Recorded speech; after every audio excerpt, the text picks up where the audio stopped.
All right, all right, all right, all right, all right, all right. Welcome back to the GSMC Wrestling Laureate Podcast. I'm your host, Eric.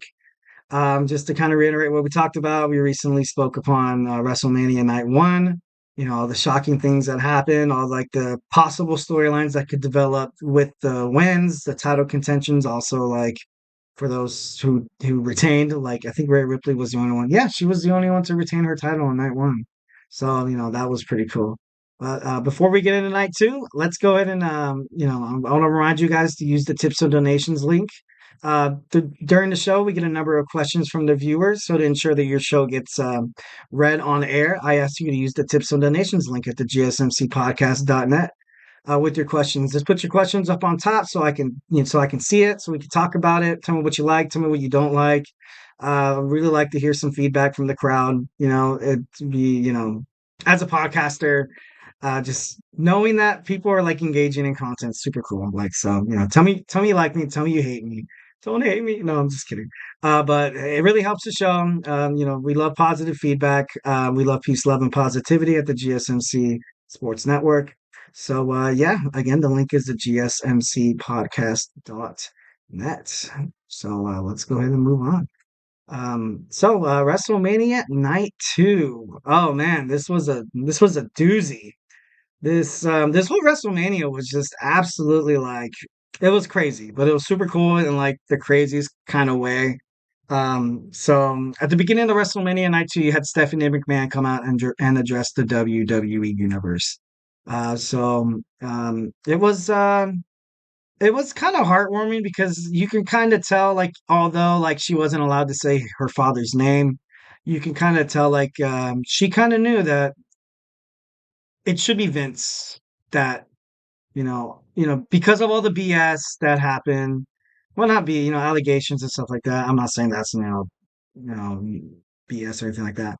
But because of just all the stuff that's been happening with Vince McMahon, I think Stephanie kind of wishes her father could have passed the torch himself to Triple H or to Paul Levesque, his son-in-law. But she was very emotional when she was up there. She thanked the crowd and stuff like that for sticking with the company through all the ugly times and to get ready for this new era of Paul Levesque, which has been she said this WrestleMania 40 was basically his baby. This was his first ever WrestleMania. Kind of compares to Vince's WrestleMania 1. You know what I mean? Kind of got to pull out all the strings and get the fans back into it after all the stuff that's been surrounding the company, like, you know, bad or good. So I don't know. You can kind of see, in Stephanie's voice that I don't know, she kind of, and she's the daughter. She's the daughter of the guy. Like, no matter what happens, like, you'll always be my dad. You know what I mean? Like, you'll always be my dad. So I thought that was pretty cool. Thought that was a little sad, but she was like, "Let's get ready for a night two, WrestleMania," and she did the "Are You Ready" DX run, and it was cool. It was very, very cool. All right, also CM Punk came out, so which was a nice little treat for all the fans in Philadelphia because you had the and like he came out and it was like, oh my god, like, and Triple H was a huge reason why CM Punk actually came back into the WWE because when CM Punk left, he obviously he left with like an axe to grind for not getting what he deserved for the company, and and I'm obviously I'm not saying like it's like he deserved to do the pipe bomb or he didn't, but he was just he was pissed off. He was pissed off. He saw how the company was kind of playing favorites and stuff like that, and what would you do in a workplace if you consistently saw that happening? But moving on, he came out. He was the guest commentator for the world's heavyweight title match, which kicked off WrestleMania Night 2. You had Drew McIntyre and Seth Rollins just beating the heck out of each other, man. Absolutely. Like there was claymores after claymores, there was pedigrees, there was stomps, and it was absolute chaos. It was actually, it was fun as heck to watch, to be honest. Because there were so many times in the match where I was like, okay, now this is where McIntyre's gonna win. And there's also a couple of times where I was like, oh, this is where Seth's gonna retain. Like, but then you have the kickouts and stuff like that. And Seth Rollins said basically like, oh, you're gonna have to kill me to get this title off me. And then that's when Drew McIntyre hit like the fourth or the fifth Claymore. And, that basically did it. And Seth, he did have a match in night one where he teamed with Cody against, the final boss and Roman Reigns, the tribal chief. But, that's kind of, the price that's kind of what you deserve. Not deserve. I don't want to say that. It sounds kind of bad or malicious.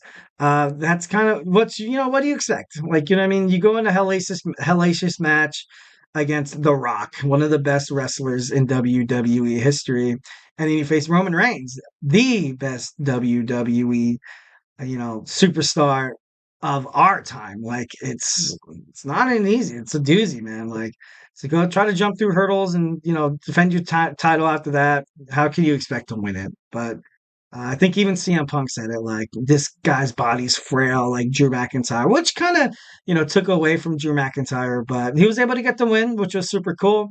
But he had to of course, he had to get on top of the announce table and just, start trolling CM Punk.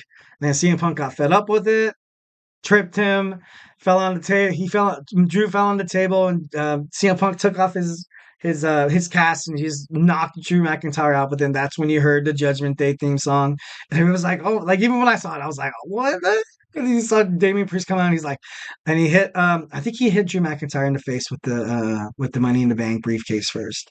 He did that, and then he turned in his Money in the Bank, and then he did the South of Heaven's choke slam, and it was just all done after that. I was shocked.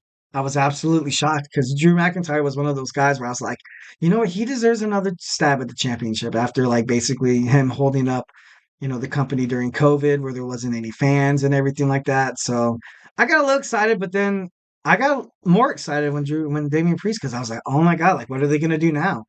Like I'm kind of hoping like they have like a triple threat or like a fatal four way match between Damian Priest, Seth Rollins, CM Punk, and like Drew McIntyre. That'd be pretty cool. That'd be awesome to see fatal four way match.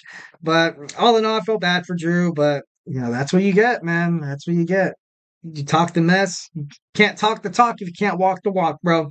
And CM Punk was like so ecstatic that Drew McIntyre lost the championship. Like he was clapping. It was really funny. It was really funny, just furthering their rivalry. Eventually, they're going to fight one on one, and honestly, I kind of can see Damian Priest and Finn Balor kind of feuding over like who wants to be the champion, and Finn Balor kind of feeling not jealous, but kind of holding animosity because the only reason why he lost his heavyweight championship, the Universal, was because of an injury due to unprecedented circumstances and stuff like that. But I don't know. I would like to see Finn in that heavyweight title contention again. So I don't know. This might be a nice little chance to kind of have like a nice little way to kind of break up Judgment Day because they've been going on like for a good 2 years. I remember when they kind of first started, they were like 6 or 7 months in. I think they recently got rid of Edge, and then they, you know, got Finn Balor. He took over, and I was like, this stable isn't really going anywhere. Like they're not really like winning championships.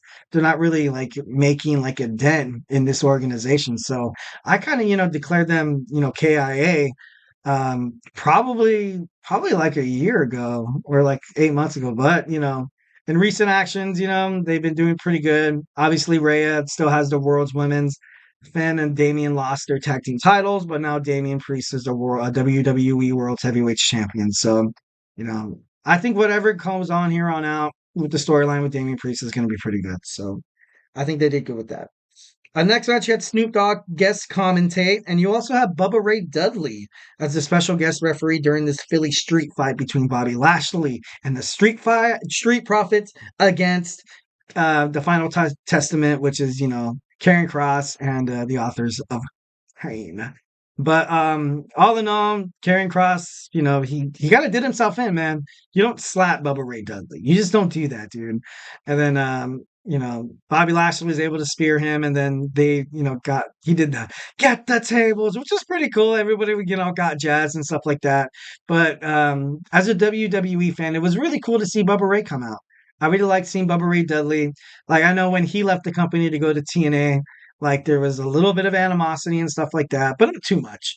But and then he did his due diligence over there, and like and then he kept going back and forth and back and but it was kind of cool to see, WWE legends kind of, put their name inside like the first ever Paul Levesque WrestleMania. So it honestly doesn't really surprise me that Triple H did that. Next, you had the match between LA Knight defeating AJ Styles. These guys went right at it even before, you know, like basically before they were even introduced, and it was a good match to kind of put LA Knight over. But once again, I was a little sad because I know that AJ Styles' contract is going to be up, and if he's right now, if he's just the guy to kind of help put people over, before his departure, then I'm going to be a little sad. We're going to lose the phenomenal one, but LA Knight's good. He's really, the fans love him. I love him. I can find myself quoting him sometimes, like "yeah," or "let me talk to you." Like, he's like that. He's like that classic WWE star. He has the catchphrases. He has the skills on the mic. He has the crap talking abilities and stuff like that. And he's athletic as hell. Like he can perform inside of the ring. He's a high flyer, but then he can also like be powerful. He's also very finesse, where he can like do some submissions and like jump off ladders and stuff like that. Like he's like an all around WWE superstar. So nothing but positive things to LA Knight, and honestly, he has a pretty bright future with the company. So you can expect him probably to have a World Heavyweight Championship match pretty soon. Next was the United States Championship match between Logan Paul, Randy Orton, and Kevin Owens. This match was started with Randy Orton and Kevin Owens trying to take out the weaker Logan Paul. Well, the weaker, which they like to call him because they don't think he's an actual champion. But it got to the point where they actually had to fight themselves, Randy and Owens. But all in all, the best way to win is you can just hang in there, especially like if you're a former like a boxing analogy, like you could be taking hits, letting the guy like get out their stamina and aggression, and then you just tire him out. Like you bob and weave, like what I mean, the rubido or whatever it's called. And then eventually, the most opportunistic man, as a besides the rated R superstar Edge, you kind of have Logan Paul now. Like Logan Paul was able to bust out the brass knuckles. He knew that he couldn't get disqualified in a triple threat match, and he knocked out Orton, and eventually, got picked up the dub. So good for him. He was the other champion that retained his belt in during WrestleMania. So I thought that was pretty cool. Before we get into the main event, the last kind of thing, we have the WWE Women's Championship. Bayley defeating Iyo Sky. I think this was really bad. This was really bad for Iyo Sky. Like she was basically hanging on by a thread for Damage Control. And I'm just wondering what they're going to do with her. And also, like, well, the Kabuki Warriors, Asuka, she's always like, I kind of miss Asuka being in the singles competition. Like, it'd be cool to kind of see Io and Kyrie kind of be the Kabuki Warriors.